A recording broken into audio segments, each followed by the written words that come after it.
قرآن مجید کا 17واں پارہ ہے، سورۃ الانبیاء ہے۔ اللہ کریم نے پہلی آیت میں ارشاد فرمایا کہ اقترب للناس حسابہم، فرمایا لوگوں کے حساب کا وقت قریب آ گیا، وہم فی غفلۃ معرضون،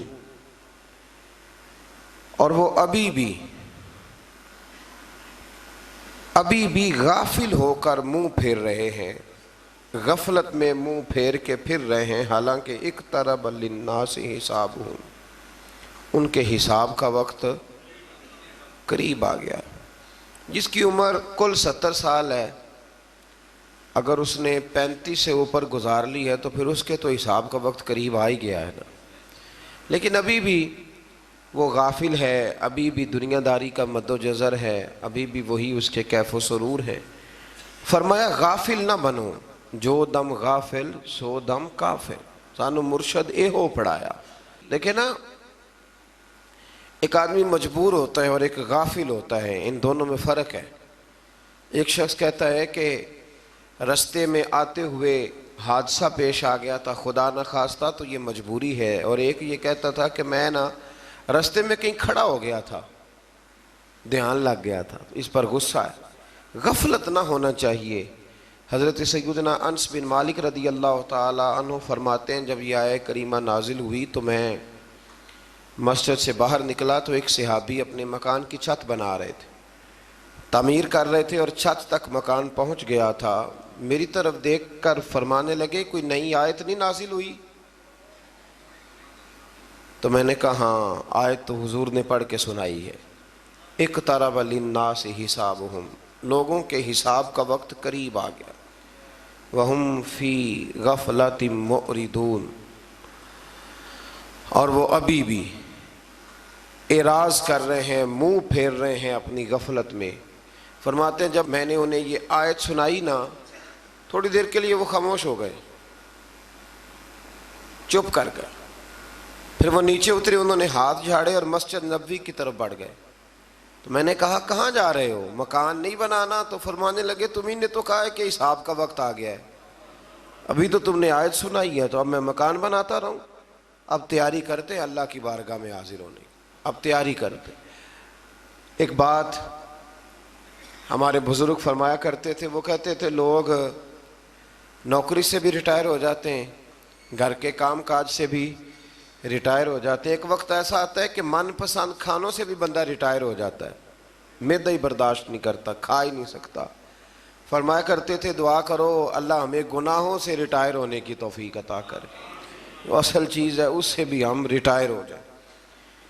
تو اس آیہ مقدسہ میں اللہ تبارک و تعالیٰ نے اس بات کا ذکر فرمایا، اور فرمایا کہ وہ غافل ہو کے پھر رہے ہیں، دین کی باتوں سے روح گردانی کرتے ہیں، جب کوئی نصیحت کی کوئی نئی بات ان کے پاس آتی ہے تو توجہ سے سنتے نہیں، اور بس کھیل تماشے کے انداز سے سنتے ہیں، اور نبی کو اپنے جیسا بشر قرار دیتے ہیں، قرآن کو جادو، خواب پریشاں، شاعری اور خود ساختہ کلام قرار دیتے ہیں۔ قرآن نے بتایا کہ پہلے رسول بھی حاملین وحی تھے، وہ بھی کھاتے پیتے تھے، بشری تقاضے اور نبوت و رسالت کی عظمت اور شان کے خلاف نہیں ہوتے۔ اس کے بعد پچھلی قوموں کی سرکشی اور ان پر نازل کیے جانے والے عذاب کے آنے پر ان کے اقرار جرم اور ندامت کے رائگاں جانے اور ان کے نیست و نابود ہونے کا ذکر ہے۔ آیت نمبر 22 سے لے کر اللہ تعالیٰ نے تقریباً آیت نمبر 24 تک پھر اپنی وحدانیت کے دلائل بیان فرمائے، زمین و آسمان کی تخلیق، صبح و شام کا آنا جانا، ان باتوں کا پھر سے ایک دفعہ ذکر فرمایا۔ آیت نمبر 25 میں فرمایا کہ ہر رسول کی طرف اس امر کی وحی کی جاتی رہی کہ اللہ وحدہ لا شریک ہے، اور صرف وہی عبادت کے لائق، اللہ کے علاوہ کوئی عبادت کے لائق۔ فرمایا یہ میں نے ہر نبی کو وحی کی، یہ ہر رسول کو کہا، اللہ کے علاوہ کوئی عبادت کے لائق، اللہ کے علاوہ کوئی عبادت کے لائق۔ بڑا ہی پسند ہے یہ جملہ اللہ کو، لا الہ الا اللہ، یہ اللہ کے علاوہ کوئی لائق عبادت ہے ہی نہیں۔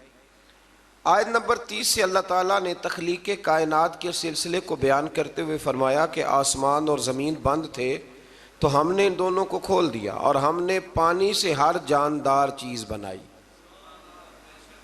دروازے بند بھی ہم نے کھولے ہیں اور ہر جاندار چیز ہم نے پانی سے بنائی ہے. پھر آیت نمبر 35 میں قانون قدرت بیان کیا کہ ہر نفس نے موت کا ذائقہ چکھنا ہے، یعنی ہر ذی حیات پر موت آئے گی. جو زندہ ہے وہ مرے گا بھی. الاشیاء تعریف بھی ازدادیہا، چیزیں اپنی ضدوں سے پہچانی جاتی. دن ہے تو پھر رات بھی آئے گی، صبح ہے تو شام بھی ہوگی. اسی طریقے سے یہ یاد رکھیے گا کہ اگر کوئی زندہ ہے تو اس پر موت بھی آئے گی. آگے چل کے بتایا کہ قیامت اچانک آئے گی، حیرت زدہ کر دے گی، نہ کوئی اسے رد کر سکے گا اور نہ کسی کو مہلت دی جائے گی، اچانک آ جائے گی. آیت نمبر 42 سے اللہ کے سوا جتنے بھی معبود ہیں سب کی نفی کر دی گئی. آیت نمبر 46 میں فرمایا کہ جو لوگ عذاب کا مطالبہ کرتے ہیں اگر ان کو اللہ کے عذاب کا جھونکا بھی لگے، ہلکی سی ہوا بھی لگے، تو یہ اپنے ظالم ہونے کا اعتراف کر لیں. اللہ اکبر. آیت نمبر 47 میں فرمایا کہ قیامت کے دن عدل کا ترازو قائم ہوگا اور کسی پر کوئی ظلم نہیں ہوگا. ہر ایک کا رائی کے دانے کے برابر بھی کوئی عمل ہوا تو وہ ریکارڈ پہ آئے گا. آیت نمبر 51 سے ایک بار پھر ابراہیم علیہ السلام کا ذکر ہے کہ وہ اپنے چچا اور قوم کو بت پرستی پر ملامت کرتے رہے اور کہتے رہے کہ اللہ کی قسم تمہارے پیٹھ کے پھیرنے کے بعد، جانے کے بعد تو میں تمہارے بتوں کے ساتھ خفیہ تدبیر کروں گا. تدبیر بڑی شاندار کی حضرت ابراہیم نے. جب قوم ساری میلے پہ چلی گئی نا تو آپ نے کلاڑا لیا اور چھوٹے سارے بت کاٹ دیے. ایک ہوتا ہے محبوب سے محبت کرنا اور ایک ہوتا ہے محبوب کے دشمن سے نفرت کرنا. یہ بھی بڑا ہی ضروری ہے. اللہ اکبر. یہ بھی جب بدر کی جنگ ہوئی نا تو اب رشتہ دار ایک دوسرے کے آمنے سامنے تھے. حضرت ابو عبیدہ بن جراح ان کے والد آئے تھے مقابلے میں بیٹے کے، رشتہ دار آمنے سامنے تھے. تو وہاں ایک جملہ ہے تاریخی جو حضرت عمر فاروق نے فرمایا، ایک تاریخی جملہ ہے. یہ محبوب کے دشمن سے عداوت رکھنا. اعلیٰ حضرت فرماتے ہیں دشمن احمد پہ شدت کیجیے، ملحدوں سے کیا مروت کیجیے، اور شرک ٹھہرے جس میں تعظیم حبیب، اس برے مذہب پہ لعنت کیجیے. ہماری بھائی زمین ہی کوئی نہیں تو کسی کا رٹا کیا ہوگا، جائیداد ہی نہیں تو جھگڑا کیا ہے. جھگڑا تو صرف اتنا ہی ہے کہ محبوب کے بارے میں کچی بات نہ کرو، کمزور بات میں اتنی سی بات ہے. وہ کسی نے کہا تھا سیاست دے جھگڑے اساں چھوڑ دیتے تے دولت دے جھگڑے اساں چھوڑ دیتے، محبت دا جھگڑا ہے چھڑا کوئی نہیں سکتا. یہ محبت دا جھگڑا ہے، اینو چھڑا کوئی نہیں سکتا. تو حضرت عمر فاروق نے بڑا تاریخی جملہ کہا، فرمانے لگے یا رسول اللہ صلی اللہ علیہ وسلم یہ لوگ ایک دوسرے کے رشتہ دار آمنے سامنے ہیں تو پریشانی ہو رہی ہے، حضور آپ حکم کریں. میرا ماموں بھی آیا ہے یہاں لڑنے کے لیے تو آپ مجھے حکم دیں، میں ماموں کی گردن لے کے آتا ہوں. آپ ہمیں حکم دیں، خود ہم اپنے رشتہ داروں کو ہاتھوں سے قتل کریں گے، اس لیے کہ ہمارے نزدیک رشتہ وہی ہے جو محمد عربی کی محبت والا رشتہ ہے. تو یہ یاد رکھ لیں کہ یہ بھی ایک بہت بڑا اعزاز ہے کہ آپ کو دشمن پر غصہ ہے. وہ بھی عجیب انسان ہے جسے دشمن پہ غصہ ہی نہ آئے. اللہ نے قرآن میں کہا، میں سورہ توبہ میں آپ کو سنا آیا ہوں کہ فرمایا محبوب یہ منافق تیرے بے ادب ہیں، تو اگر 70 بار بھی کہے گا تو میں پھر بھی ان کو معاف نہیں کروں گا. اللہ سے بڑا تو رحم کرنے والا کوئی نہیں نا، اللہ سے بڑا تو کوئی نہیں نا. تو اگر رب کچھ لوگوں پہ جلال کرتا ہے تو یہاں بہت سارے لوگوں کو زیادہ انسانیت نظر آنے لگ جاتی. وہ کہتے ہیں جی انسان ہے، او خدا کے بندے، انسان وہ ہوتا ہے جو رسول اللہ کا ادب کرتا ہے صلی اللہ ہو. تو حضرت ابراہیم کو بڑا ہی غصہ تھا. یار آپ تھوڑا سمجھیں، یہ ایک ایسا پہلو ہے جس کی بڑی ضرورت ہے یہاں، آپ غور فرمائیں. علامہ اقبال نے کہا یہ دور اپنے ابراہیم کی تلاش میں ہے، صنم کدا ہے جہاں لا الہ الا اللہ، اور بہار ہو کے خزاں لا الہ الا اللہ، خودی کا سر نہاں لا الہ، خودی ہے طے کے فضاں لا الہ الا اللہ. تو اب وہ بت کیا کر سکتے تھے؟ اللہ کے پیغمبر کا غصہ دیکھیں، فرمایا میرے رب کے شریک بنتے ہو. حالانکہ بت بنے ہوئے ہیں نا بت. وہ شیخ سعدی نے مثال لکھی ہے، سوکنوں کی بات سناتے ہیں تو کہتے ہیں کہ ایک شخص نا مٹی کی بیوی بنا کے نا تو اس پہ دوپٹہ ڈال کے اپنی بیوی سے کہنے لگا یہ تیری سوکن ہے. تو شام کو واپس گھر آیا تو اس نے مٹی کی عورت بھی ساری توڑ ڈالی تھی. یہ غصہ ہوتا ہے نا اپنے شریک پہ. تو کہا حضرت ابراہیم نے میرے رب کے شریک بنتے ہو تو سارے چھوٹے چھوٹے بت توڑ دیے, پاش پاش کر دیے, اور جو بڑا بت تھا اس کی گردن پہ کلہاڑا رکھ دیا. تو شام کو وہ آئے تو کس نے کیا یہ حال؟ تو کہنے لگے اسی نے کیا ہے جو روز ان کے بارے میں ہمیں بتلاتے تھے. بلایا حضرت ابراہیم کو, تو حضرت ابراہیم فرمانے لگے بڑے ہی بیوقوف ہونا, بڑے ہی بیوقوف ہونا, ان خداؤں کو پوجتے ہو جو اپنے آپ کو نہیں بچا سکے, بڑے ہی پاگل ہو نا تم, بڑے ہی پاگل ہو. اور پھر کہنے لگے کہ وہ جو تمہارا بڑا معبود جس کو تم مانتے ہو نا معاذ اللہ, اس کی گردن پہ میں نے کلہاڑا رکھ دیا, اسی سے پوچھ لو کس نے مارا ہے. تو وہ کہنے لگے بت تو نہیں نا بولتے. تو فرمانے لگے آؤ پھر میرے رب کا کلمہ پڑھو, جو بولتا ہے تو پھر قرآن کی آیتیں ارشاد فرما دیتا ہے. اب کافر کا یہ حال ہے کہ دلیل سے لوگ عاجز آ جاتے ہیں تو لڑائی کرتے ہیں. انہوں نے کیا کیا؟ انہوں نے کہا پکڑو اسے آگ میں ڈال دو. آگ جلائی, اور اس کی وسعت اتنی زیادہ تھی کہ اوپر سے کوئی پرندہ بھی گزرتا تھا نا تو وہ بھی نیچے گر جاتا تھا جل کے. میلوں تک آگ جلائی. کس کے لیے؟ ایک بندے کے لیے. اس لیے کہ نمرود کو پتا تھا بندہ تو ایک ہے پر اس کے پیچھے طاقتیں خدائی ہیں. اور آگ میں ڈالا حضرت ابراہیم کو. اے آگ ابراہیم پہ ٹھنڈی بھی ہو جا اور سلامتی والی بھی ہو جا. یہاں مفسرین نے لکھا ہے اگر خالی ٹھنڈی ہونے کا کہا جاتا تو زیادہ ٹھنڈی ہو جاتی. تو اللہ نے فرمایا زیادہ ٹھنڈی نہ ہونا, سلامتی والی ٹھنڈی ہونا, جس ٹھنڈک کو برداشت کیا جا سکے. تو ان کے تو معبود بھی اپنے آپ کو معاذ اللہ نہ بچا سکے, اور جناب ابراہیم کے رب نے انہیں بچا لیا. پھر نمرود کلمہ پڑھ گیا تھا, حضرت ابراہیم آگ سے نکل آئے نا, پڑھ گیا تھا کلمہ, ختم اللہ علی قلوبہم. کچھ لوگوں کو اللہ نے سزا دی ہے کہ ان کے دلوں پر مہر لگا دی. آیت نمبر 78 سے حضرت داؤد اور سلیمان علیہ السلام کے ایک مقدمے کا ذکر ہے جس میں حضرت داؤد نے فیصلہ کیا تو جناب سلیمان علیہ السلام نے اس کے برعکس فیصلہ کیا. تو اللہ تعالیٰ نے فرمایا کہ ہم نے سلیمان علیہ السلام کو صحیح فیصلہ کرنے کی سمجھ عطا فرمائی. دونوں باپ بیٹا تھے نا, تو فرمایا ہم نے سلیمان کو صحیح فیصلہ کرنے کی سمجھ عطا کی ہے, اور ہم نے دونوں کو قوت فیصلہ اور علم عطا کی ہے. اب یہاں بات سمجھنی ہے, ایک نے فیصلہ ٹھیک کیا ہے اور ایک کے فیصلے کو قرآن نے ٹھیک قرار, لیکن اللہ فرماتا ہے قوت فیصلہ ہم نے دونوں کو دی ہے اور علم بھی ہم نے. اس کا مطلب یہ ہوا کہ پھر امام شافعی, امام اعظم, امام مالک اور امام احمد بن حنبل, فیصلے کی قوت اللہ نے سب کو عطا فرمائی. کسی نے کوئی فیصلہ کر دیا اور کسی نے کوئی فیصلہ کر دیا, تو یہ اجتہادی معاملات ہیں. جو جس کے پیچھے بھی چلے گا اللہ اسے رائے ہدایت ہی عطا فرمائے گا. تو اس سے یہ بات بھی معلوم ہوئی کہ ایک عدالت اگر فیصلہ کرے تو دوسری میں نظر ثانی کے لیے مقدمہ لے جانے کی اجازت ہے. یہ بھی اس سے ایک بات ثابت ہوتی ہے. اس کے بعد اللہ تعالیٰ نے داؤد علیہ السلام کے معجزات کا ذکر فرمایا ہے, یعنی پہاڑوں کا ان کے تابع ہونا, پہاڑوں اور پرندوں کا ان کے ساتھ مل کے تسبیح پڑھنا, اور جنگ سے حفاظت کے لیے ان کا زرہ بنانا. اسی طرح ہوا کو سلیمان کے تابع کرنا علیہ السلام, اور جو ان کے حکم سے ان کے تخت کو ہوا میں اڑا کر لے جاتی تھی, اور جنات کو ان کے تابع کرنا, وہ ان کے حکم سے کام کرتے تھے. جنات بھی, جن بھی تابع ہوتے ہیں اللہ کے نبیوں کے. جب نبی پاک طائف سے واپس آئے تھے تو حضور پریشان تھے, تو جنوں کی جماعت نے آ کے کلمہ پڑھا. کہا یا رسول اللہ اگر وقتی طور پر انسان نہیں مانتے تو ہم تو حاضر ہیں نا, ہمیں کلمہ پڑھا دیں. جن رسول اللہ کے غلام بنے. تو حضرت سلیمان کا تخت بھی ہوا میں اڑتا تھا. کبھی کسی زمانے میں لوگ اس پر اعتراض کرتے تھے کیسے اڑ سکتا ہے, جب سے جہاز اڑنے لگ گیا ہے نا, اب سائنسدانوں نے اس پہ اعتراض کرنا چھوڑ دیا ہے. باقی بھی ساری چیزوں پہ چھوڑ جائیں گے آہستہ آہستہ. پھر اس کے بعد اللہ تبارک و تعالیٰ نے حضرت ایوب علیہ السلام کا ذکر فرمایا ہے. اللہ نے انہیں بیٹے دیے, مال دیا, اولاد دی, پھر اللہ نے آزمائش میں ڈالا. چھت گری تو ساری اولاد انتقال کر گئی, جانور, کھیت کھلیان سارے ہی چلے گئے, اور وجود میں آبلے پڑ گئے, پھوڑے پھنسیاں نکل آئے. کچھ لوگ معاذ اللہ ایسی عجیب باتیں کرتے ہیں نبیوں کے بارے میں کہ کوڑ کا مرض ہو گیا معاذ اللہ.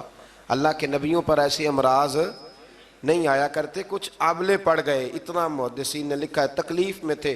ایک دن زوجہ کہنے لگی آپ اللہ کے نبی ہیں, دعائی کر لیں. اللہ شفا دے دے. تو آپ فرمانے لگے سکھ کتنی دیر رہے؟ کہنے لگی 60 سال. فرمایا ذرا دکھوں کو بھی 60 سال ہو لینے دے پھر دعا بھی کر لیں گے. ابھی تو 16-17 سال ہوئے, اتنے سال گزر لینے دو. آپ کی زبان سے یہ لفظ نکلے تو اللہ نے شفا عطا کر دی, اولاد بھی دے دی, سارا کچھ عطا فرمایا. تو اس بات کا ذکر کیا.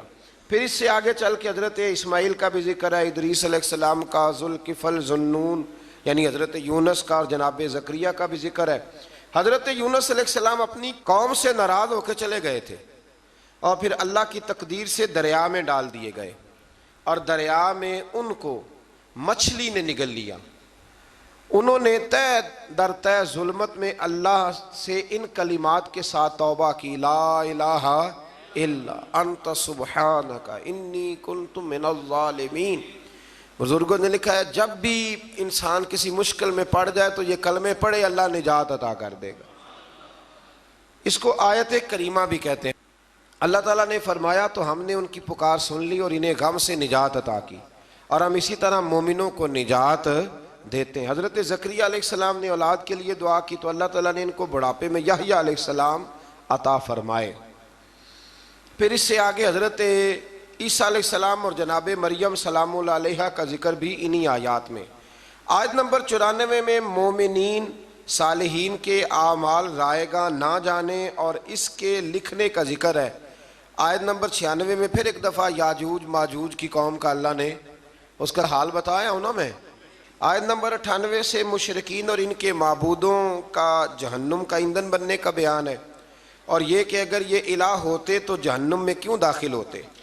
جس کے لیے اللہ تعالیٰ بھلائی کو مقدر فرما دے وہی جہنم سے دور ہوگا, اور ان کے لیے ہر قسم کی نعمتیں ہوں گی, اور ان کے لیے قیامت کے دن گھبراہٹ سے نجات ہے, اور فرشتے قیامت میں ان کا استقبال کریں گے.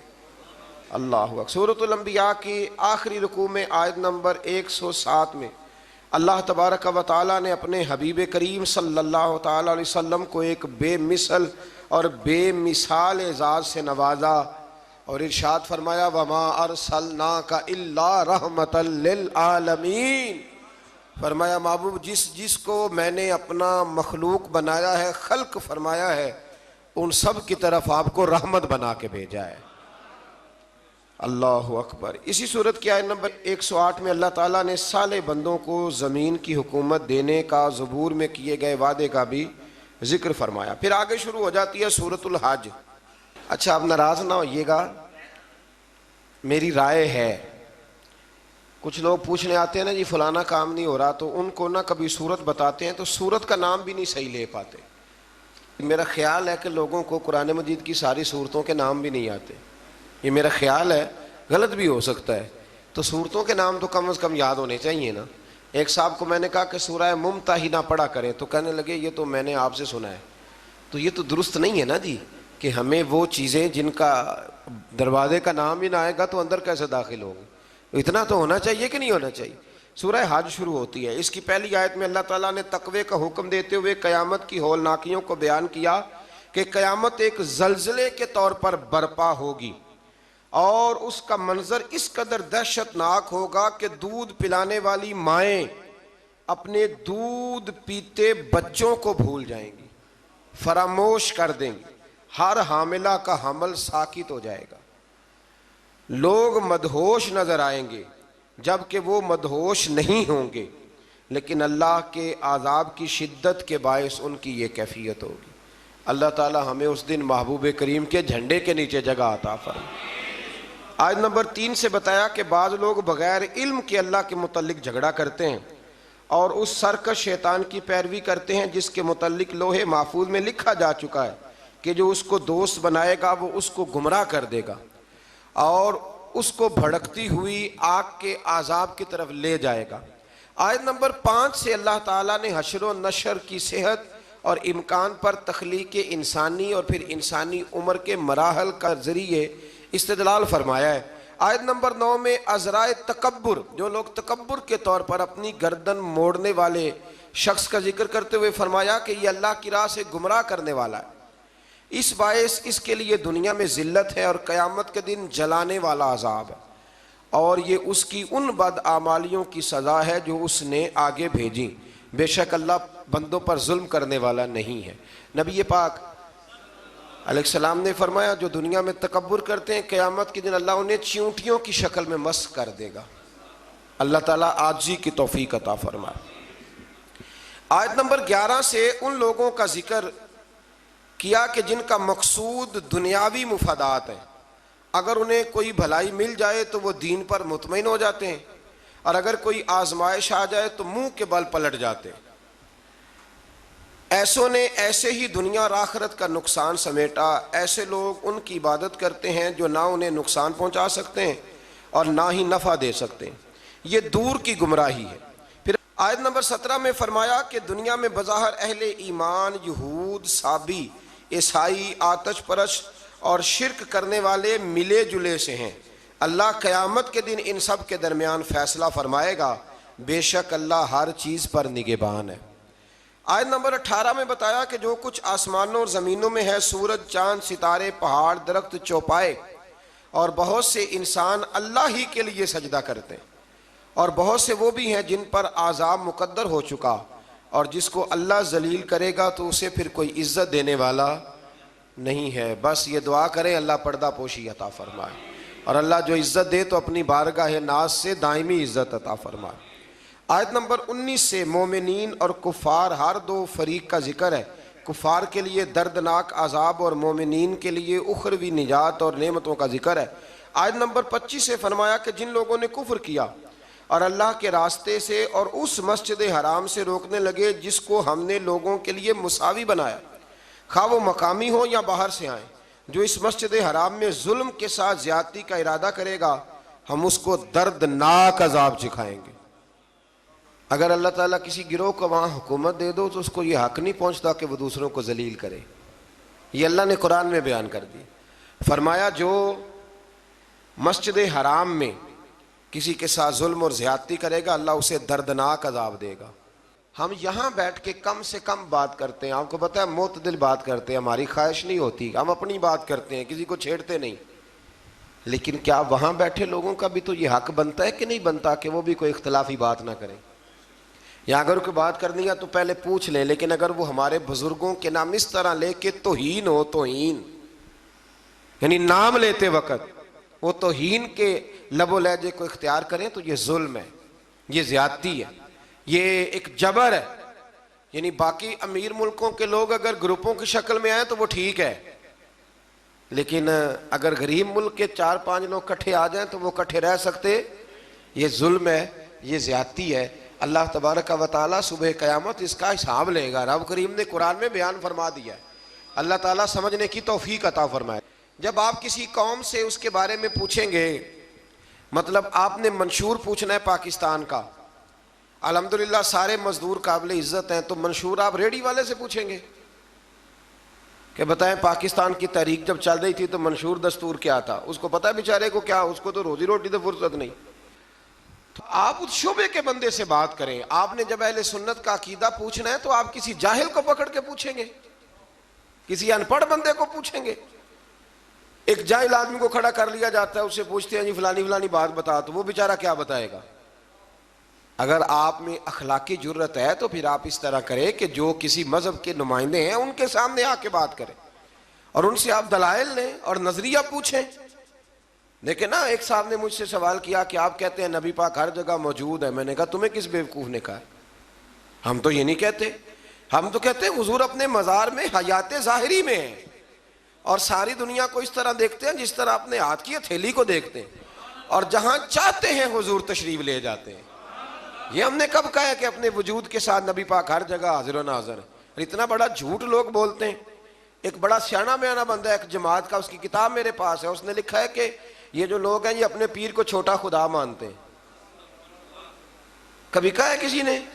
کیا فضول بات ہے، آپ مسلمانوں کے ذمہ وہ باتیں لگائیں گے جن کا دور دور تک کوئی تعلق ہی نہیں، اور آپ کو ڈرنا چاہیے اللہ تعالیٰ سے۔ اسی طرح ایک صاحب ایک دفعہ مجھے ایک فلائٹ میں مل گئے، میں ملک سے باہر جا رہا تھا تو لمبا سفر تھا، تو لمبا سفر طرح فلائٹ لمبی ہوتی ہے تو بندے تھک جاتے ہیں، پھر وہ کوشش کرتے ہیں کوئی بندہ ملے جس کے ساتھ کو پونا گھنٹہ گپ شپ لگ جائے۔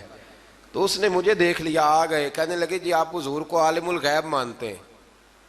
میں نے کہا مننا میں وہاں تے پتہ تینوں ہے، یہ جی فلسفہ ہے نا بھائی، جو مانتا میں اس کا پتہ مجھے ہونا چاہیے، مانتا میں ہوں اور پتہ. میں نے کہا میں مانتا ہوں کہ آپ. کہنے لگے نہیں آپ تو. میں نے کہا ہم حضور کو عالم الغیب نہیں مانتے، ہم نبی پاک کا علم غیب مانتے. حضور کا علم غیب، وہ علم غیب جو انہیں اللہ نے عطا فرمایا ہے، اللہ کا دیا ہوا علم غیب. عالم الغیب تو اللہ ہے. اب ایک سادے آدمی سے اگر وہ کہے گا نا آپ حضور کو عالم الغیب مانتے، تو بیچارے کو نہیں پتا کہ عالم الغیب کیا ہوتا ہے، علم غیب اور عالم الغیب میں فرق. تو وہ بیچارہ کہہ دے گا کہ بھئی ہاں ہم مانتے ہیں. اب وہ ان پڑھ ہے، اس کو اس بات کی خبر نہیں ہے. وہ اگر تھوڑا سا جانتا ہوتا تو فوراً آپ کی بات کو پکڑتا، کہتا نا نا یہ ہمارا عقیدہ ہی نہیں، یہ ہمارا نظریہ نہیں ہے.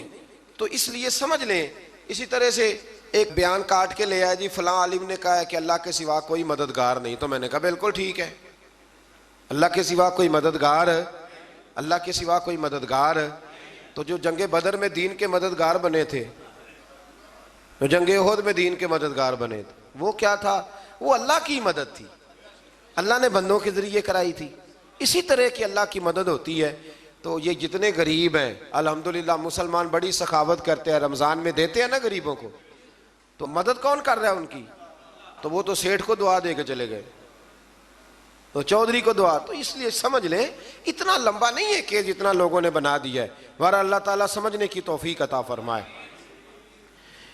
تو اس سے آگے تھوڑا سا بڑھتے ہیں. تو اللہ تبارک و تعالیٰ نے آیت نمبر 27 سے حضرت ابراہیم علیہ السلام کو حکم دیا کہ لوگوں میں بلند آواز سے حج کا اعلان کر دیں. وہ آپ کے پاس دور دراز رستوں سے پیدل اور ہر دبلے اونٹ پر سوار ہو کے آئیں گے. حضرت ابراہیم نے ایک پتھر پر کھڑے ہو کے ندا کی، اللہ اکبر، اے لوگو اللہ نے تمہارے اوپر حج فرض کر دیا. اللہ تعالیٰ نے یہ ندا ان سب کو سنا دی جو ابھی مردوں کی پشتوں میں اور عورتوں کے رحموں میں تھے، اور ان سب نے اس ندا کا جواب دیا جو اللہ کے علم میں ہے. قیامت تک حج کرنے والے تھے، ان سب نے ماؤں کے پیٹوں سے بھی کہا لبیک، باپوں کی پشتوں میں بھی کہا. اور بعض نے لکھا ہے جتنی دفعہ کسی نے لبیک کہا اتنا ہی حج کرنے جائے گا. پتہ نہیں اب ہم نے کتنی دفعہ کہا ہے. دعا فرمائے اللہ زیادہ ہی توفیق عطا فرمائے، زیادہ اللہ موقع. آپ اخلاص کے ساتھ آواز دیں. میں کہا کرتا ہوں ہمارے ذمہ اذان پڑھنا ہے، گن پوائنٹ پہ لوگوں کو نمازی بنانا ہماری ذمہ داری. حضرت ابراہیم نے اس وقت آواز دی، حضرت ابراہیم نے بغیر لاؤڈ سپیکر کے آواز دی، تو رب نے ماؤں کے رحموں میں بھی آواز پہنچا دی. میں بڑا آدمی تو نہیں ہوں، چھوٹا ہوں، اور بڑا چھوٹا ہوں، اور یہ بات صرف آپ لوگوں کے سامنے نہیں کہتا، میں محسوس کرتا ہوں، میں اس کا قائل ہوں. مجھے پتہ ہے آپ میں سے جتنے لوگ ہیں اللہ کے فضل سے میں باوضو بیٹھا ہوں، میں کسی ایک بندے سے بھی اپنے آپ کو افضل نہیں سمجھتا. میں اپنے آپ کو چھوٹا جانتا ہوں. مجھے خبر ہے اللہ تبارک و تعالیٰ معاف فرمانے والا ہے. تو میں کسی شخص میں سے بھی، آپ میں سے ایسا شخص جو ظاہراً مجھ سے عمل میں بھی کمزور نظر آتا ہے، لیکن میں جب اپنی طبیعت سے پوچھتا ہوں تو افضل جانتا ہوں. لیکن ہم نے چھوٹی سی مسجد میں بیٹھ کے دین کی بات شروع کی. کبھی کبھی نا دنیا کے آخری کونے سے بھی لوگ ہمیں فون کر لیتے ہیں، یعنی ایسے ایسے ملک کا نام لیتے ہیں کہ جو میں نے کبھی سنا بھی نہیں ہوتا. ایسے ایسے ملک کا نام لیتے ہیں. میں برطانیہ میں گیا تو مجھے آپ یقین کریں کچھ لوگ میرے گلے مل کے اس طرح روئے کہ جیسے بچھڑے ہوئے ہیں صدیوں سے مجھ سے. تو وہ کہنے لگے ہم تو خواب دیکھ رہے ہیں، آپ سامنے آ گئے. تو میرے ذہن میں یہی آیات آ رہی تھی کہ بندہ آواز دیتا ہے اور اس کو پہنچاتا میرا رب بھی ہے. بندہ کمزور ہے، وہ آواز دیتا ہے تو پہنچانا اللہ تبارک و تعالیٰ کے ذمہ کرم پہ ہے. اللہ تبارک و تعالیٰ اخلاص کی توفیق دے اور ریاکاری سے محفوظ فرمائے. آیت نمبر 28 میں مقررہ ایام یعنی یوم نحر اور بعد کے دنوں میں قربانی کرنے کا حکم دیا گیا ہے. ایام نحر عید کا پہلا، دوسرا اور تیسرا دن. آیت نمبر 29 میں ایسی نظروں کو پورا کرنے کو حکم دیا گیا ہے جو معصیت پر مبنی نہ ہو، اور اللہ کے گھر کے طواف کا بھی حکم ہے. آیت نمبر 31 میں اللہ تعالیٰ کے ساتھ شریک قرار دینے والوں کی مثال کو اس طرح بیان کیا گیا ہے کہ ایسا شخص گویا آسمان سے گرا، پھر اسے مردار خور پرندے نے جکڑ لیا، یا آندھی نے اس کو کسی دوسری جگہ پھینک دیا. آیت نمبر 32 میں فرمایا کہ جس نے اللہ کی نشانیوں کی تعظیم کی تو بے شک یہ دلوں کا تقویٰ ہے.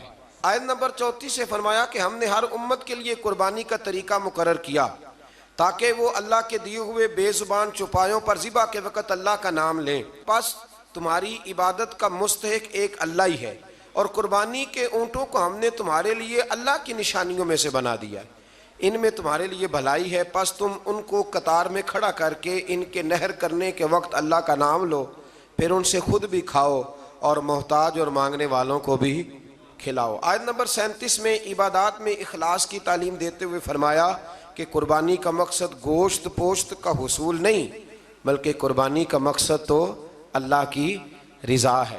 آیت نمبر 39 میں مظلوم مہاجر مسلمانوں سے نصرت کا وعدہ کر کے اپنے دفاع میں لڑنے کی اجازت کا بیان ہے۔ آیت نمبر 39 تا 41 میں بتایا کہ یہ سنت الہیہ ہے کہ وہ مجاہدین کے ذریعے ظالموں کا کلا کما فرماتا ہے۔ اگر ایسا نہ ہوتا تو راہبوں کی خانقاہیں، کلیسا اور یہودیوں کی عبادت گاہیں اور مسلمانوں کی مساجد کو ویران کر دیا جاتا۔ اگلی آیت میں حکومت اسلامیہ کے قیام کا مقصد بیان کیا گیا کہ اس کا مقصد ہے نظام صلاۃ و زکوٰۃ کا قیام، نیکیوں کا پھیلاؤ اور برائیوں کا سد باب۔ یہ اسلامی حکومت کے قیام کا کیا کرنا ہے؟ اسلامی حکومت نے نظام نماز مقرر کرنا ہے، نظام زکوٰۃ مقرر کرنا ہے، نیکیوں کو پھیلانا اور برائیوں کا۔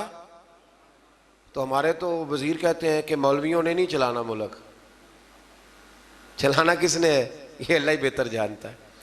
آیت نمبر 46 میں فرمایا کہ پچھلی امتوں کے آثار کو دیکھ کر عبرت حاصل کرنی چاہیے، لیکن اس کے لیے سوچنے سمجھنے اور مشاہدے کی صلاحیتوں کا نیک ہونا ضروری ہے، ورنہ وہ لوگ کہیں گے ان کے برے کام تھے ہمارے تو اچھے ہیں، پھر انسان عبرت بھی حاصل کر سکتا۔ آیت نمبر 48 میں کفار کے عذاب کے معاملے میں جلدی کرنے، مہلت ملنے سے غلط فہمی کا شکار ہونے پر فرمایا کہ عذاب تو آ کر ہی رہے گا، اللہ اپنے وعدوں کے خلاف نہیں کرتا۔ آیت نمبر 49 میں رسول اللہ صلی اللہ علیہ وسلم کو تمام روئے زمین کے انسانوں کے لیے نذیر بنا کر بھیجنے کا بیان فرمایا۔ آیت نمبر 52 سے فرمایا کہ آپ سے پہلے انبیاء جب اپنی امتوں کے سامنے اللہ کی آیات پڑھتے تو شیطان امت کے افراد کے دلوں میں شبہات ڈال کر عمل سے روکتے، اور یہ وسوسہ اندوزی بیمار اور سخت دل والے لوگوں کے لیے آزمائش اور اہل علم کے ایمان میں مضبوطی کا سبب بنتی۔ فرمایا جب شیطان وسوسہ دیتا ہے نا تو الجھتے وہ لوگ ہیں، پریشانی ان لوگوں کو ہوتی ہے جن کے دلوں میں پہلے سے شبہات ہوتے ہیں، اور جن کے دلوں میں شبہات نہیں نہ ہوتے، شیطان جب وسوسہ دیتا ہے تو ان کا یقین اور مضبوط ہو جاتا ہے۔ یہ سمجھنے کی بات ہے، ہم گنجائش دیتے ہیں تو شیطان اندر داخل ہوتا ہے، دروازے کی کنڈی لگا کے رکھیں گے تو چور اندر وہ نہیں اندر آئے گا۔ آیت نمبر 61 سے نظام گردش لیل و نہار، بارش کے نزول اور اس کے نتیجے میں سبزے کے اگنے کو اللہ نے اپنی قدرت کی نشانیوں قرار دیا۔ آیت نمبر 67 میں ہر قوم کے لیے وقتی شریعت مقرر کرنے اور اس پر ایک وقت تک عمل ہونے اور اسلام کے دائمی اور ابدی تعلیمات آنے کے بغیر کسی جھگڑے کے اس کی پیروی کرنے اور اس کی طرف دعوت دینے کا بیان ہے۔ آیت نمبر 73 میں اللہ تعالیٰ نے مشرکوں کے بتوں کی بے بسی کو بیان فرمایا ہے کہ وہ سب مل کر بھی ایک مکھی کا پر بھی ایک مکھی بھی پیدا نہیں کر سکتے، اور اگر مکھی ان سے کوئی چیز چھین لے تو اسے واپس بھی، سبحان اللہ، یعنی مکھی کو چیز چھین لے، میں اور آپ واپس لے سکتے ہیں؟ اللہ کرے ہمیں سمجھ آئے۔ اللہ فرماتا ہے دیکھو ہے تو مکھی۔ امام مالک رحمۃ اللہ تعالیٰ علیہ بیٹھے تھے تو ہارون رشید سے نا مکھی نہیں سنبھالی جا رہی تھی، بار بار مارتا، کئی دفعہ ایک مکھی نہیں پکڑی جاتی، پتہ نہیں کدھر سے نکل جاتی ہے، اس نے بڑا ہی ستایا، کچھ کرنے نہیں دیتی تھی۔ تو ہارون رشید جذبات میں امام مالک سے کہنے لگا حضور یہ اللہ نے مکھی کیوں پیدا کر دی؟ معاذ اللہ، اس کی کیا ضرورت تھی؟ تو امام صاحب فرمانے لگے فوراً، ڈرتے نہیں تھے نا بادشاہوں سے وہ لوگ، فوراً فرمانے لگے یہ اللہ نے تیرے جیسے بادشاہوں کا غرور توڑنے کے لیے پیدا کی ہے، کہ اللہ فرماتا ہے تم سے تو مکھی نہیں سنبھالی جاتی اور تم حکومتیں چلانے کی بات کرتے ہو۔ بت اور ان کے پجاری دونوں کمزور ہیں۔ آیت نمبر 75 میں فرمایا کہ منصب رسالت کوئی فرمائشی منصب نہیں، اللہ تعالیٰ خود رسولوں کو منتخب فرماتا ہے اور وہ سب کچھ جانتا ہے۔ آیت نمبر 77 میں ہمہ وقت بندگی کا حکم دیا گیا۔ اس پارے کی آخری آیت میں دین کی سربلندی کے لیے سر توڑ کوششیں کرنے دین کے معاملے میں تنگی نہ ہونے، ملت ابراہیم کی پیروی کرنے، اور آخر میں نماز قائم کرنے، زکوٰۃ ادا کرنے، اللہ تعالیٰ کے دامن رحمت کو مضبوطی سے پکڑنے کا بیان فرمایا۔ اللہ تعالیٰ کی مدد ان چیزوں سے وابستہ ہے۔ آج ایک سپارہ اور بیان کرنا ہے۔ اللہ تعالیٰ توفیق عطا فرمائے، اللہ تعالیٰ ہمت عطا فرمائے، آپ سب کو اللہ بڑی برکتیں عطا فرمائے۔ سورۃ المومنون سے یہ پارہ شروع ہوتا ہے۔ سورۃ المومنون کی جو ابتدائی 11 آیات ہے وہ تعلیمات اسلامی کی جامع آیات ہیں۔ ان میں فلاح یافتہ جو کامیاب ہونے والے ایماندار ہیں ان کی صفتیں بیان کی گئیں۔ فرمایا گیا کہ وہ نمازوں میں خشوع خضوع کرتے ہیں، ہر قسم کی بیہودہ باتوں سے لا تعلقی، زکوٰۃ کی ادائیگی، اپنی پاک دامنی کی حفاظت، امانت اور عہد کی پاسداری اور نمازوں کی پابندی۔ آخر میں فرمایا گیا کہ ان صفات کے جو حامل اہل ایمان ہیں وہ ہمیشہ جنت میں رہیں گے۔ آیت نمبر 13 سے انسانی تخلیق کے مدارج کو بیان کیا گیا۔ پہلے نطفہ، پھر اس کے بعد جمع ہوا خون، پھر گوشت کا لوتھڑا، پھر گوشت اور ہڈیوں پر مشتمل جسم کی تشکیل۔ اس کے بعد فرمایا یہی خالق و مالک موت کے بعد آخرت میں دوبارہ زندہ کر دے گا۔ جو ماں کے پیٹ میں صورتیں بناتا ہے نا، قبر سے بھی دوبارہ زندہ کر لے گا۔ پھر آیت نمبر 27 سے ایک بار پھر حضرت نوح علیہ السلام کی کشتی بنانے کا ذکر ہے۔ آیت نمبر 33 سے بیان ہوا کہ ہود کی قوم کے کفار، منکرین آخرت اور خوشحال لوگوں نے نبی پر طنز کرتے ہوئے کہا کہ یہ تو ہم جیسے بشر ہیں۔ اللہ تعالیٰ نے پھر ان کی ہلاکت کا بیان فرمایا، اور پھر اللہ تعالیٰ نے حضرت موسیٰ اور ہارون کی بعثت کا بھی ذکر کیا، اور قوم موسیٰ کی سرکشی جو پچھلے پاروں میں گزر گئی اس کا بھی یہاں اللہ نے دوبارہ ذکر فرمایا۔ آیت نمبر 52 سے دین اسلام کے ایک ہی دین ہونے، فرقہ بازوں کا اسلام کی وحدت کو پارا کرنے، اور ان کے جو امیر لوگ ہیں ان کے خوش فہمی میں مبتلا ہونے کا بیان بھی فرمایا گیا۔ آیت نمبر 56 سے فرمایا کہ وہ اہل ایمان جن کے دلوں میں خشیت الہی ہے، جو شرک نہیں کرتے، جو اللہ کی راہ میں عاجزی کے ساتھ خرچ کرتے، اور جنہیں قیامت پر ایمان ہے، وہی لوگ نیکیوں میں جلدی کرتے ہیں اور سبقت کرتے ہیں۔ آیت نمبر 64 میں کفار کی پکڑ اور اس پر ان کے چلانے کا بیان ہے۔ اس کا سبب یہ ہے کہ یہ اللہ تعالیٰ کی آیات سے روگردانی کرتے، تکبر اختیار کر کے قرآن کو افسانہ کہہ کے بکواس کرتے تھے۔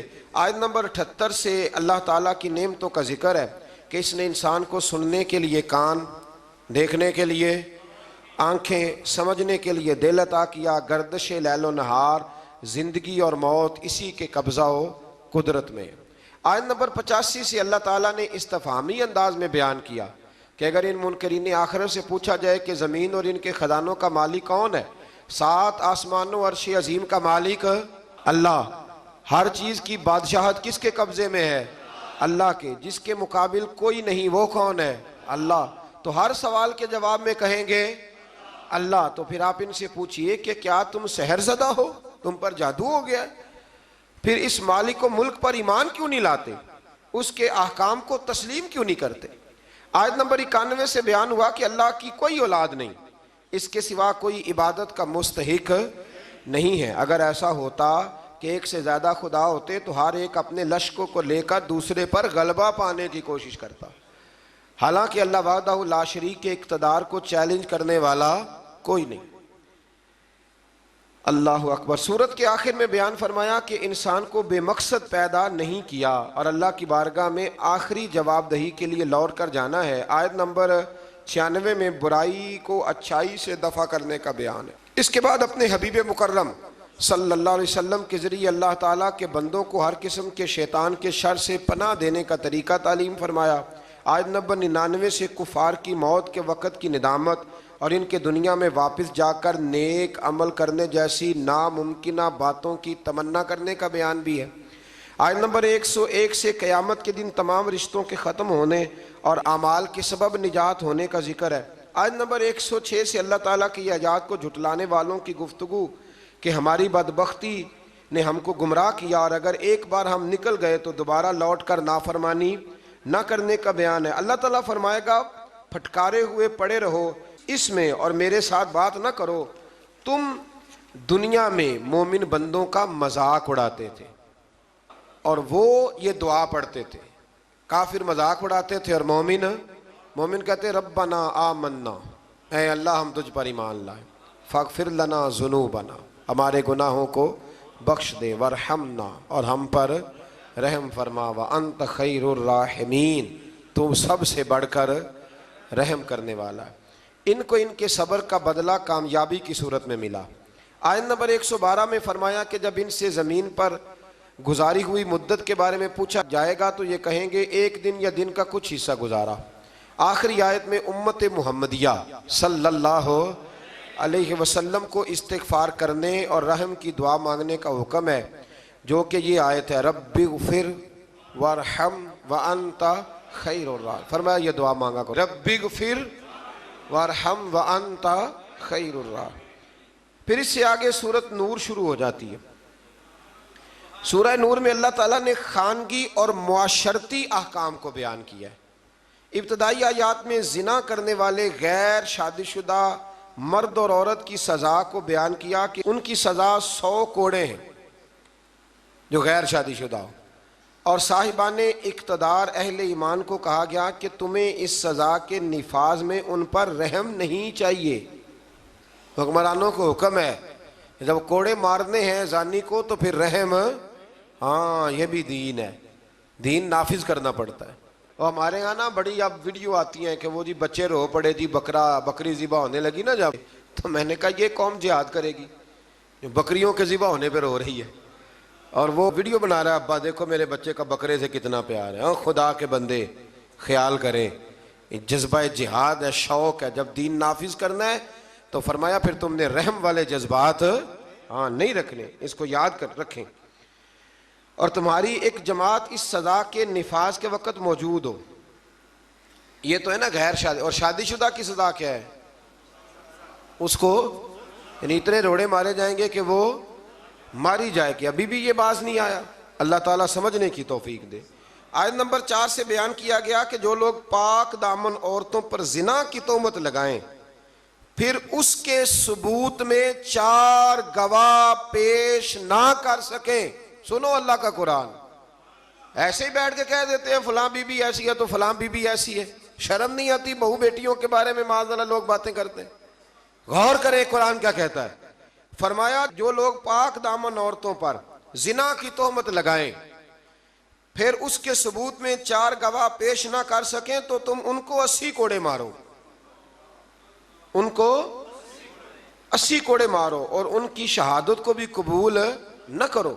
اور یہی لوگ فاسق ہیں، اعلانیہ نافرمان ہے اللہ، سوائے ان لوگوں کے جو اس کے بعد اللہ تعالیٰ سے توبہ کریں اور اپنی اصلاح بھی کر لیں. یہ قرآن نے کہا توبہ بھی کریں. اور یہاں تو بھائی کوئی پتہ ہی نہیں چلتا، جس کے بارے میں مرضی لوگ معاذ اللہ بری بات کہنی شروع کر دیتے.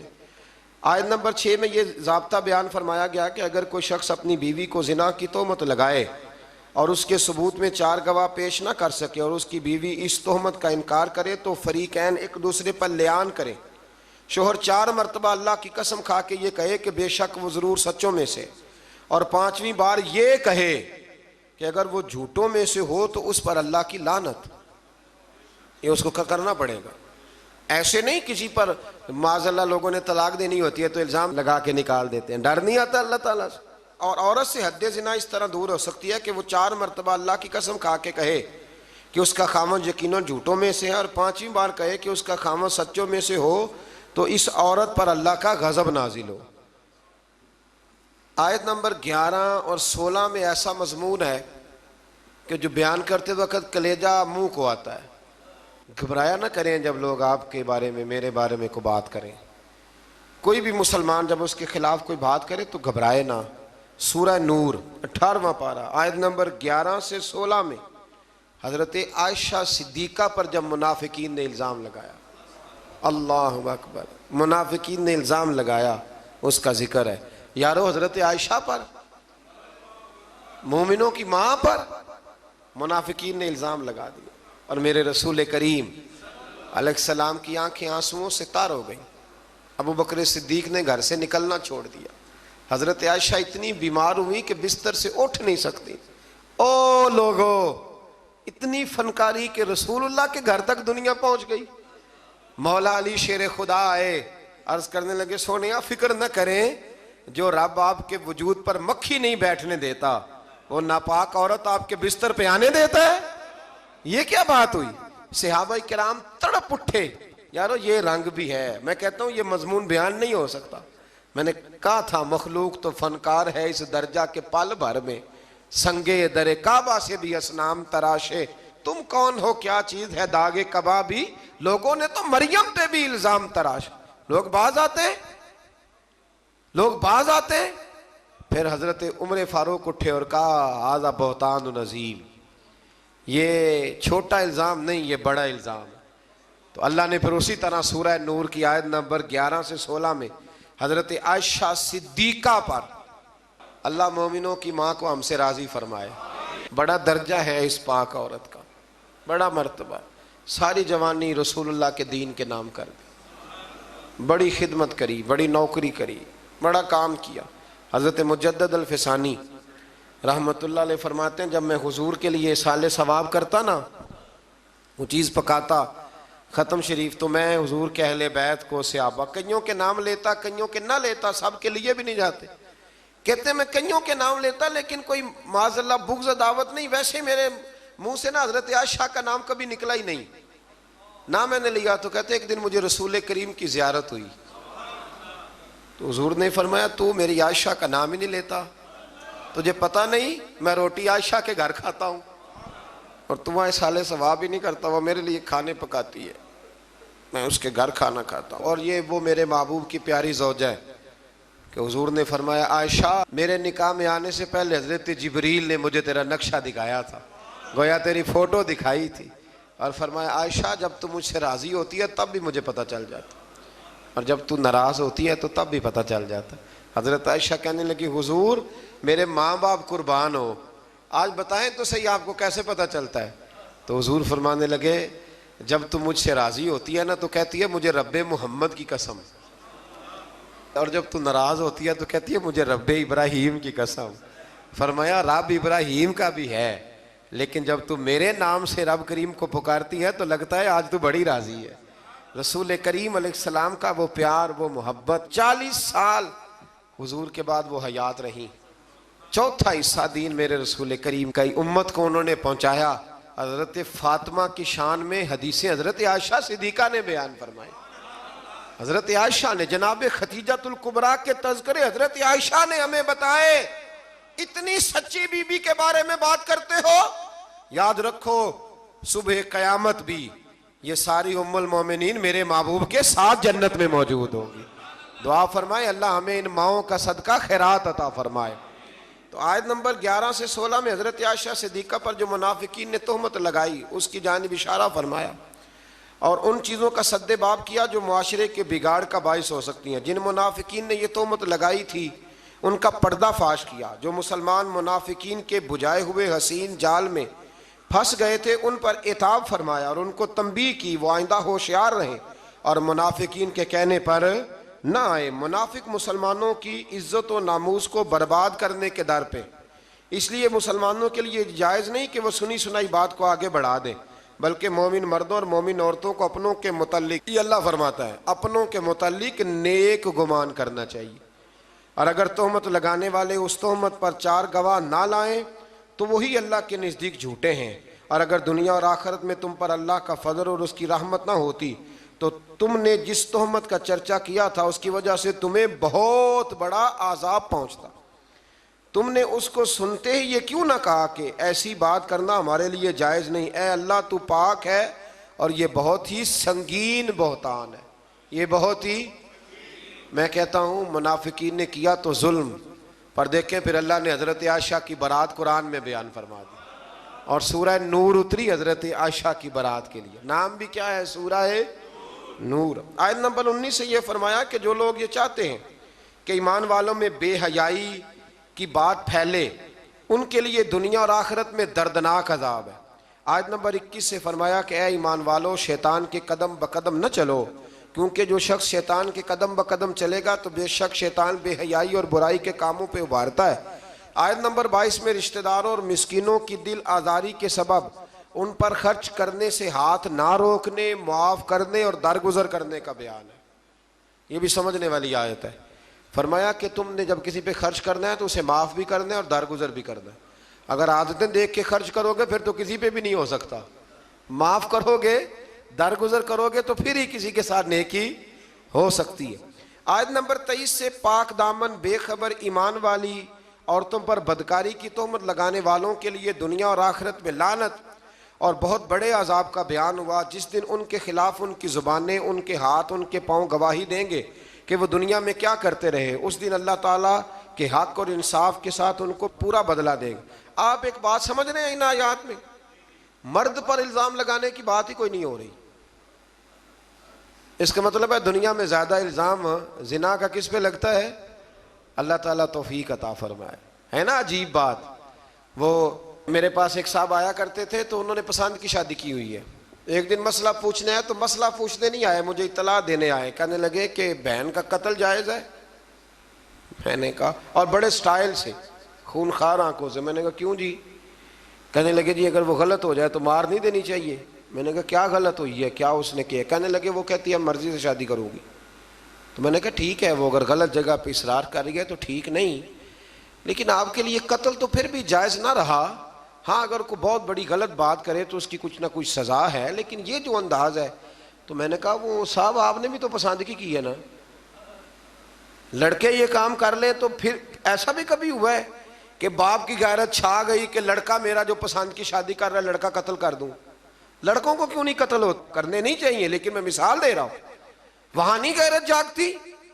لڑکے کے پاس 15 عورتوں کے نمبر ہوں تو وہ پاک کا پاک ہے، اور بچی پر شک بھی گزر جائے، شک بھی، وہ جی طلاق ہو گئی، ہمارے پاس کیس آتے ہیں نا، طلاق کیوں جی؟ اس کے موبائل پہ ایک میسج نکل آیا تھا کسی غیر کا، اس نے پوچھا تھا کیا حال ہے؟ تو میں نے کہا وہ ضروری ہے، کوئی تنگ کرنے کے لیے بھی تو ایسا کر سکتا ہے، لیکن 1 منٹ لگتا ہے۔ تھوڑا سا ڈرنا چاہیے اللہ تعالیٰ سے، تھوڑا خیال کرنا چاہیے۔ اس کا مطلب ہے زیادہ تہمت عورتوں پہ لگتی ہے۔ عورت کو اسلام نے بڑی عزت دی ہے، عورت کو اسلام نے بڑی عزت دی ہے۔ کبھی اسے بیٹی بنایا ہے، کبھی بہن بنایا ہے، کبھی اسے کہا یہ جب تیرے نکاح میں آئے گی تو تیرا ایمان مکمل کر دے گی۔ ایمان کے مکمل ہونے کا سبب ہے اتنا بڑا درجہ ہے بی بی کا۔ اور پھر میرے رب کریم کے محبوب نے فرمایا کہ اللہ تعالیٰ نے نا جنت ہی ماں کے قدموں کے نیچے رکھ دی۔ تھوڑا خیال کریں، اکرام کریں، احترام کریں، اللہ توفیق عطا فرمائے۔ پھر آیت نمبر 30 سے مسلمان مردوں کو یہ حکم دیا کہ وہ اپنی نگاہیں نیچی رکھیں، اپنے شرمگاہوں کی حفاظت کریں۔ اسی طرح مسلمان خواتین کو حکم دیا کہ اپنی نگاہیں نیچی رکھیں اور اپنی عصمت کی خود حفاظت کریں، اپنی زیبائش کو، اپنے فیشن کو ظاہر نہ کریں۔ اپنی زیب و زینت دکھانی ہو تو صرف اپنے خامد کو دکھائیں، یہ اللہ نے منع کر دیا۔ اور جسم کے جس حصے کا پردہ ممکن ہو جیسے ہاتھ اور پیر، ان کے سوا باقی جسم کو ڈھانپ کر رکھیں اور اپنے گریبانوں کو دوپٹوں سے چھپائے رکھیں، یہ اللہ قرآن میں فرما رہا ہے۔ اور اپنے خامد اور اپنے محارم، یعنی جن سے نکاح نہیں ہو سکتا، جیسے بھائی ہے، بیٹا ہے، باپ ہے، اور اپنے نوکروں اور کم اور ناسمجھ بچوں کے سوا اپنے بناؤ سنگار کو کسی کے سامنے ظاہر نہ کریں، اور زمین پر زور سے پاؤں مار کے نہ چلیں۔ عورتوں کو حکم مل رہا ہے، عورتیں توجہ کریں، تاکہ ان کی پوشیدہ زیب و زینت ظاہر نہ ہو، اور ان تمام برائیوں سے اللہ کی بارگاہ میں توبہ کرنے پر کامیابی ہے۔ آیت نمبر 32 سے فرمایا کہ تم اپنے بے نکاح مردوں اور عورتوں کا نکاح کر دو، اور اپنے باصلاحیت غلاموں اور باندیوں کا، اگر وہ فقیر ہوں تو اللہ ان کو اپنے فضل سے غنی کر دے گا۔ جو لوگ نکاح کی گنجائش نہیں رکھتے وہ اپنی عفت اور پاکیزگی برقرار رکھیں، حتیٰ کہ اللہ تعالیٰ انہیں اپنے فضل سے غنی کر دے۔ اللہ تو فرما رہا ہے نکاح کر دو غنی ہو جاؤ گے۔ تو ابا جی کہتے ہیں جنی دیر تکر پیراں تے نہ کھلوتا اگے کتے کھلا دیئے، یعنی عجیب بات ہے نا جی، وہ پیراں تے پتہ نہیں اس نے کب کھڑے ہونا ہے۔ آپ بچوں کی شادیاں جلدی کریں تاکہ بہت سارے گناہوں کا دروازہ ویسے ہی بند ہو۔ آیت نمبر 35 میں فرمایا اللہ آسمانوں اور زمینوں کا نور ہے، پھر اس نور کی وضاحت بھی بیان کی۔ آیت نمبر 37 سے اللہ تعالیٰ نے اپنے گھروں میں اللہ کا ذکر کرنے پر ان مسلمانوں کی تعریف کی جن کو تجارت اور خرید و فروخت اللہ کے ذکر کرنے، نماز پڑھنے اور زکوٰۃ ادا کرنے سے غافل نہیں کرتی۔ وہ اس دن سے ڈرتے ہیں جس میں دل اور آنکھیں الٹ پلٹ ہو جائیں گی۔ اللہ نے تعریف کی ہے، فرمایا کاروبار بھی پورا کرتے ہیں، میری عبادت بھی صحیح کرتے ہیں، زکوٰۃ بھی وقت پہ دیتے ہیں. ہم یہ کہتے ہیں کہ نہیں سارا کچھ چھوڑیں گے تو عبادت ہوگی. اللہ نے تعریف کی، فرمایا ڈیوٹیاں بھی کرتے ہیں اور رب رب بھی. آیت نمبر 39 میں کافروں کے اعمال کی مثال کو اس طرح بیان کیا گیا کہ وہ زمین میں چمکتی ہوئی اس ریت کی طرح ہے جس کو پیاسا دور سے پانی گمان کرتا ہے. ریت دور سے دیکھے نا چمکتی تو کیا لگتی ہے؟ اسی طرح کافروں کے اعمال ہے، حتیٰ کہ وہ جب اس کے قریب پہنچتا ہے تو کچھ نہیں پاتا، اور وہ اللہ کو اپنے قریب پاتا ہے جو اس کا پورا حساب چکا دیتا ہے. ان کے اعمال کا گہرے سمندر کی تاریکیوں کی مثل ہے جن کو تہ در تہ موج ڈھانپے ہوئے ہے. اس کی بعض تاریکیاں بعض سے زیادہ ہیں، جب کوئی اپنا ہاتھ نکالے تو اس کو دیکھ نہ سکے. جس کے لیے اللہ نور نہ بنائے اس کے لیے کوئی نور نہیں ہے. آیت نمبر 51 پہ آتے ہیں. فرمایا جو لوگ اللہ اور اس کے رسول کی اطاعت کرتے ہیں اور اللہ سے ڈرتے ہیں اور اس کی نافرمانی سے بچتے رہتے ہیں تو وہی لوگ کامیاب ہونے والے ہیں. اس آیت کے بارے میں حضرت عمر فرمایا کرتے تھے یہ جوامع الکلم آیت ہے، اور ایک رومی جو نیا نیا مسلمان ہوا تھا اپنے ایمان لانے کا سبب اسی آیت کا تمام کتب مقدسہ کی تعلیمات اور احکام کا جامع ہونا بیان فرمایا گیا. یہ ایک آیت کہ جو لوگ اللہ اور اس کے رسول کی اطاعت کرتے ہیں، اللہ سے ڈرتے ہیں اور نافرمانی سے بچتے ہیں، اللہ سے ڈرتے ہیں اور نافرمانی سے بچتے ہیں، یہ لوگ کامیاب ہیں. آیت نمبر 53 میں فرمایا کہ منافقین اللہ کی خوب پکی قسمیں کھا کے کہتے ہیں کہ وہ جہاد کے لیے ضرور نکلیں. بڑی پکی قسم کھاتے ہیں، ہم جہاد کے لیے ضرور جائیں گے. آپ کہیں گے کہ زیادہ قسمیں نہ کھاؤ، تمہاری اطاعت کی حقیقت ہمیں معلوم ہے. آپ کہہ دیں حبیب ان سے کہ نہ کھاؤ زیادہ قسمیں، ہمیں پتہ ہے تم نے کتنا جانا ہے. آیت نمبر 55 میں اہل ایمان کو یہ بشارت دی کہ اللہ تمہیں زمین میں ضرور خلافت عطا کرے گا اور ضرور بالضرور اس دین کو محکم اور مضبوط کر دے گا.